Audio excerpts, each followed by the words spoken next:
For me, the most daunting piece of gear was getting a PCTA long distance permit. Once I got that, I knew I had to try to hike the PCT this year. I had been putting this off.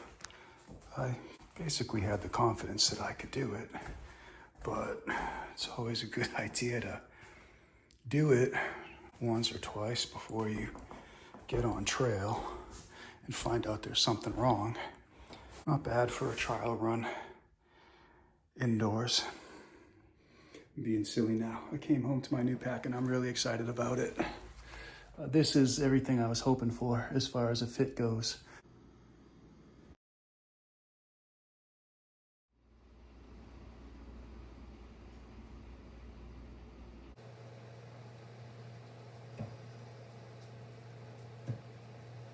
So that was only a really quick test, and I don't even know how efficient it was. We'll have to retest and we'll have to see how things do, but it does look like for that brief amount of time that this would wet out. I don't know, I wanted to test these, the Body Wrappers dance warm-up pants and the Columbia wind jacket, and I think they're more appropriate for wind and maybe a light rain. It's actually coming down pretty good out there. And definitely a little bit of water coming through the wind jacket. I could just hear UPS at the front door dropping off my puffy coat. Let's go get my puffy coat. This is the right color. Wish it wouldn't be a big deal if they sent the wrong color. It looks like the right size. I don't have my reading glasses on, so I'm faking it. I don't even know if it's the right size or not. And with this big old hoodie, it fits. They recommend you size up if you're gonna be wearing things underneath it. And I won't be wearing anything close to the size of this hoodie underneath it. But this is a perfect fit. This is exactly all I could hope for when I ordered it. So we'll see how it does on the trail. But thank you to Decathlon. Thank you, Adrian. And I've got just about all my gear now. You know it's getting serious when I'm taking the cardboard roll out of the toilet paper. I'm gonna try to do a gear video. Gonna even roll up the sleeves. I have these sunglasses, and I have a pair of safety glasses too that I might wear in the desert if I don't want to have the sunglasses on, if the wind and the sand is really blowing in my face. This could end up in a hiker box if it's just dead weight, but it doesn't weigh a lot.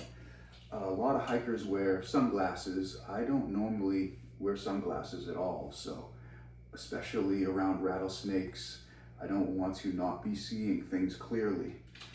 But with the sun in your eyes, it's a whole different conversation whether I'm seeing things clearly in the first place. So going with Frog Togs again, I like the Frog Tog rain jacket.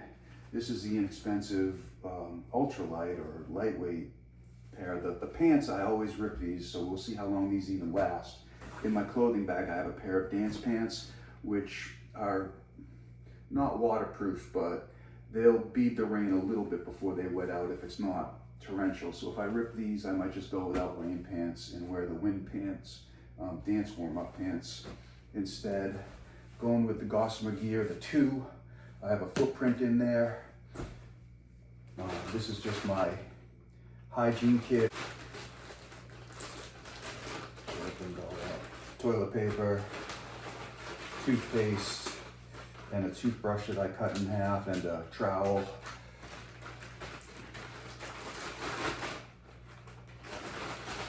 I'm not going to go through all the kits. I have my repair kit. I have a lot of different tear aid and patches in here, a small packet of glue, and a pair of scissors that I might ditch. We'll see, because I also have a neck knife somewhere around here. So I might ditch the scissors if I think they're dead weight. This is my first gear video, bear with me. Am I even in camera? So this is my medical kit. Got a lot of different things in here. My backup water filtration is Aqua Tabs. I've got 2 pairs of earplugs in here. Cortisone cream. I'm deathly afraid of poodle dog bush. I've never seen it in my life, but I've only heard about the horrors of it. So I don't even know how much this helps, but if you are unfortunate to get a rash from poodle dog bush, they say cortisone, 1% steroid cream is the way to go. I've got some Benadryl in here, Neosporin, some different tapes to wrap up any cuts that I might have. Here's my electric. I'll open this up really quick. I should have got a 4-port wall adapter, but I didn't.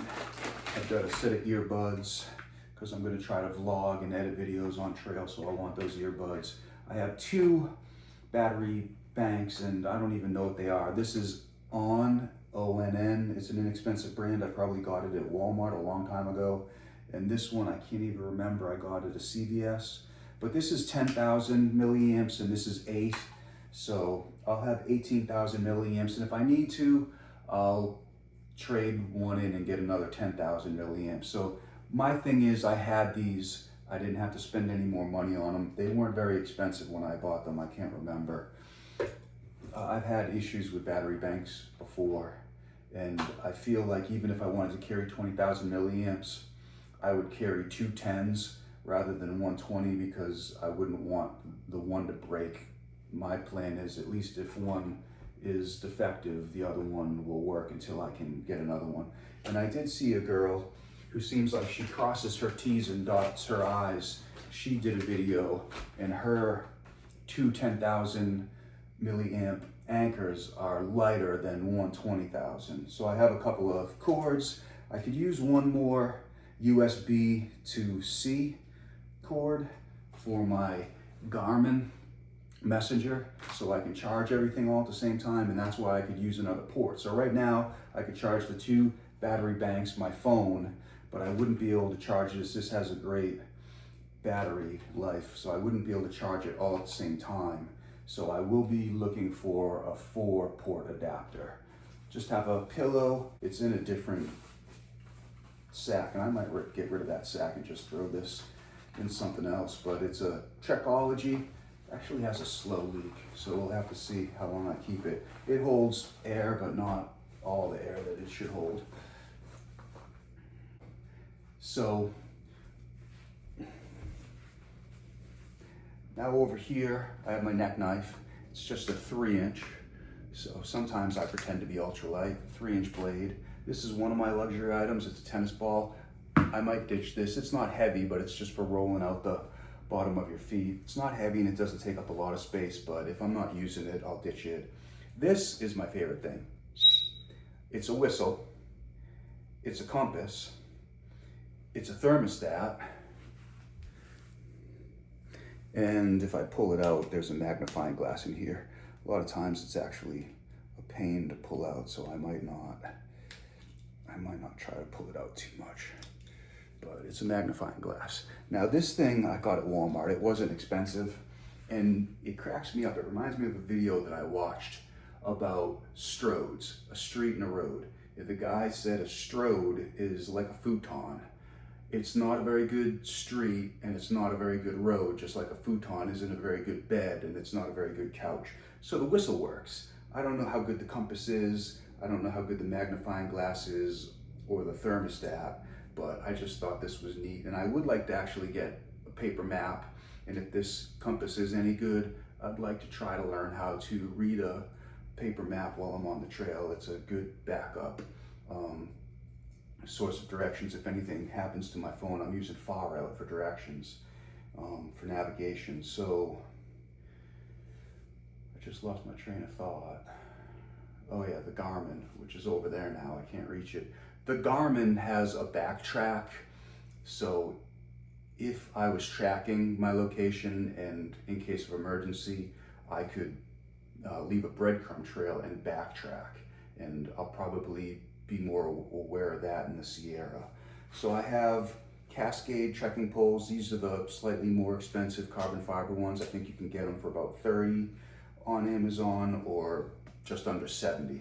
Got a bunch of bandanas, so I know I'll use at least 2 to try to wipe sweat in the desert, and 1 probably for getting dry at the end of the night if I have to, or wiping out my food pot.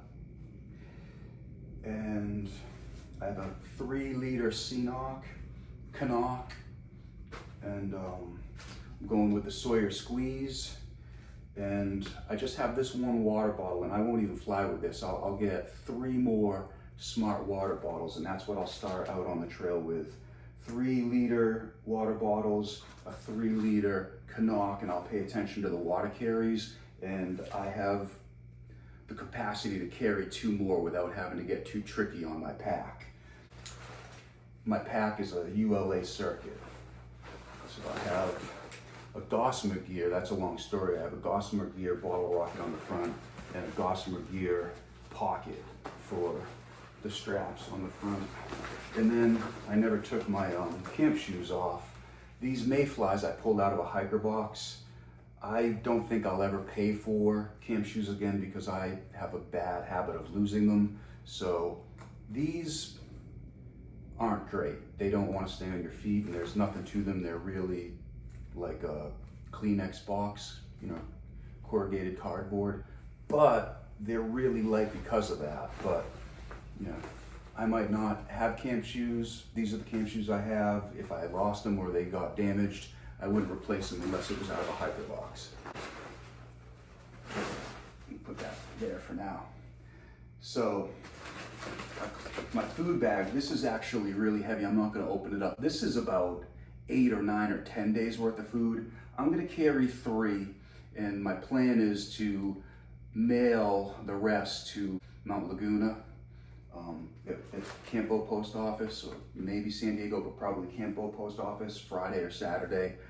I will mail out all but 3 days worth of food, and 3 might be 1 day too much, but I'd rather carry a little bit extra food. I will plan on eating at the popular spots on the way there.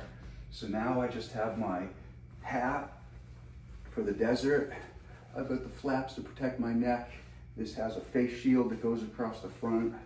I'm a real character when I'm wearing that. You can't even see my face. Sunglasses. This is my sun hoodie. I went with the inexpensive one off of Amazon. We'll see how long it lasts if I end up having to replace it. I think I'm gonna go with shorts over tights, but these aren't tights, they're pajama bottoms. They're synthetic. I got them for like $15 at Walmart. They're Reebok, but I think I'm gonna wear long pants in the desert. I have these OR gloves. I don't think you pronounce it or. I've never heard anybody pronounce it, I've just seen them. I have these plumber gloves. They're waterproof contractor gloves. I can't remember how to pronounce the brand name, but I got these because Dixie wore these, and then it turns out she doesn't carry them anymore, but I still do. I have my headlamp. So we have a Nightcore headlamp. This is old, but it still works, so hopefully the battery is still holding a really good charge. I have my Benz bug net. This is old. Wash this so it doesn't smell the first time I put it on. I'm going with Darn Tough socks. These are women's socks. That is my ultralight secret. And these are the Ingenie toe socks. So I've heard a lot of people say that they have a lot of success avoiding blisters wearing the liners, the Ingenie liner toe socks with a pair of wool socks like Darn Tough. So that's what I'm gonna give a try for the first time. And I will open up my clothing bag. I might have too many clothes. So if that's the case, I'll start dropping things off in hiker boxes if I feel like I can save space or weight. But first of all, I like this because I can tighten it down. So this dry sack I can tighten down to store in the pack and save space. But then this dry sack is just more comfortable. So I'm gonna use this as a pillow. This pillow, like I said, leaks, but I like to have 2 things, one for my head and one to kind of prop me up on my side, because that's how I sleep at home, with 2 pillows. I'm in a hotel. I won't get into that, but I am in Atlanta, flying out tomorrow. So I have another pair of shorts. I could choose and just keep 1 pair of shorts. I have backup socks. I have underwear for sleeping in. I might ditch the underwear, we'll see. It's not heavy, but if If I'm able to, you know, sleep in one pair of shorts and wear the other pair of shorts, then it's more functional. I wouldn't want to have to hike in these in case of emergency, but I have another pair. So these are smart wool. These are darn tough in Genie. I am 3 different types of socks on this trail. This is a Columbia wind jacket, and it folds up into itself into this neat little pouch, and I really like this guy. He's not waterproof, but you know, a little bit of water resistance. If it starts downpouring, it will wet out. I tested it out, but I really like this. So in the desert, I'm thinking this might be great, and it's super lightweight. So that, along with the dance pants. The thing about the dance pants, I know that they'd be good for the wind. What is all this stuff that he's pulling out of his back? Is he hiking or is he moving in someplace? The dance pants are good for the wind. Here's my puppy. But the dance pants run hot, from what I understand. Where are they? That is alarming. Anyway, here's my puppy. I shot a separate video highlighting this because I had a little bit of an issue with that. Oh, here's the dance pants. They never made it out of this stuff sack.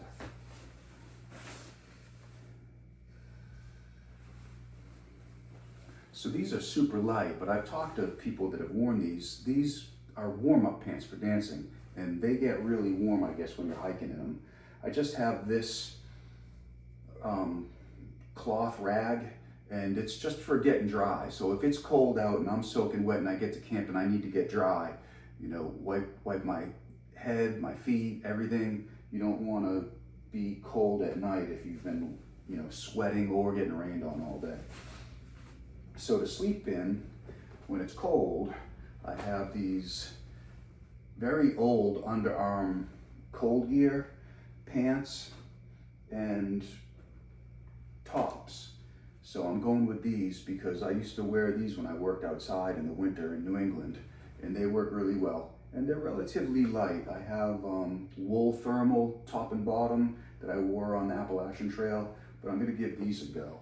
I have a knee brace and I have an ankle brace because it's not a matter of if I'll roll my ankle, it's a matter of when. This is a cheap $4 ankle brace that I got at Walmart, but if I rolled my ankle and it was bad, I could put that on and get myself to an outfitter or somewhere where I could find a better ankle brace. And this is the same thing. It's a very cheap $4 knee brace, but I was fine health-wise hiking from Massachusetts to Springer on the Appalachian Trail. And then when I went back out on the Benton MacKaye Trail, I was heavier and I sprained my knee on the first day.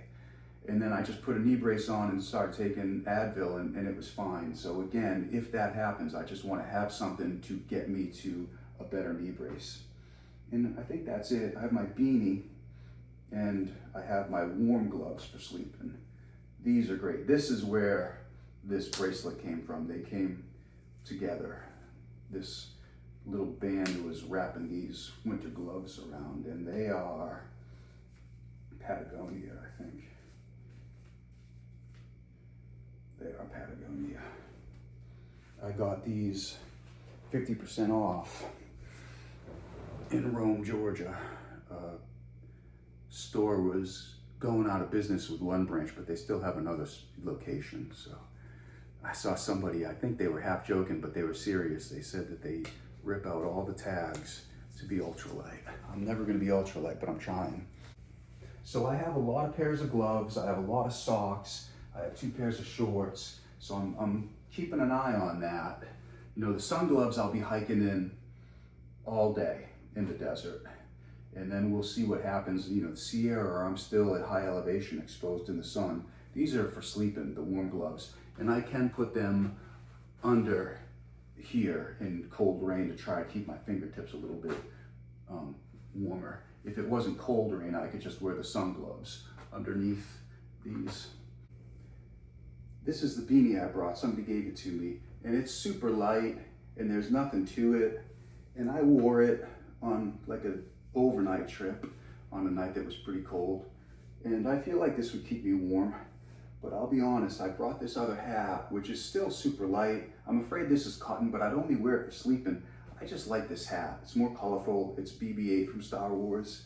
So this might just end up in a hiker box. My trail runners are Solomon Speed Cross. So I gotta say, these things take some getting used to. It's only the second time I put them on. The first time as I was putting them on, I thought, I don't even know if they'll fit. I feel like I got the largest size and they're supposed to fit my size shoe, 11 to 13. There might be a bigger size, but my feet are 12s, maybe 13s when I'm hiking if they swell up.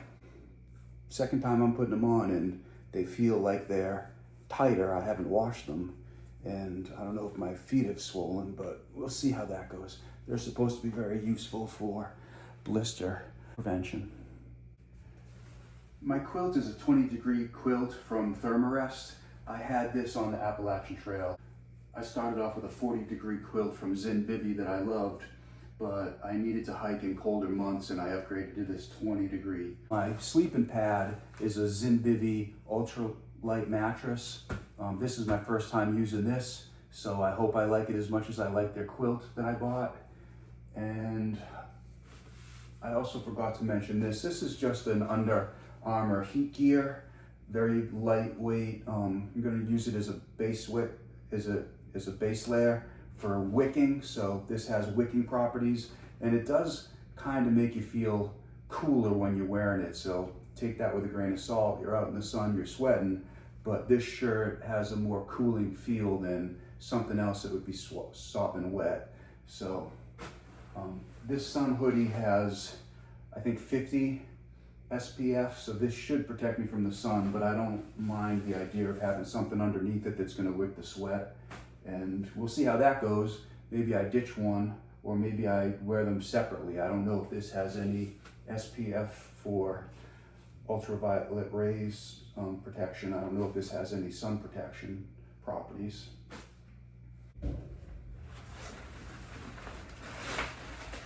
And I have this Gossamer Gear pack liner. Very, very lightweight. Keep everything dry inside my pack with that. I used it on the Appalachian Trail and had a lot of success. It's also probably a good idea not to wait until you're in your hotel room the night before you're about to fly out to trail to fill your air mattress up for the first time. I have this inexpensive Ozark Trail carbon fiber pad that I got at Walmart. This is just to protect the air mattress.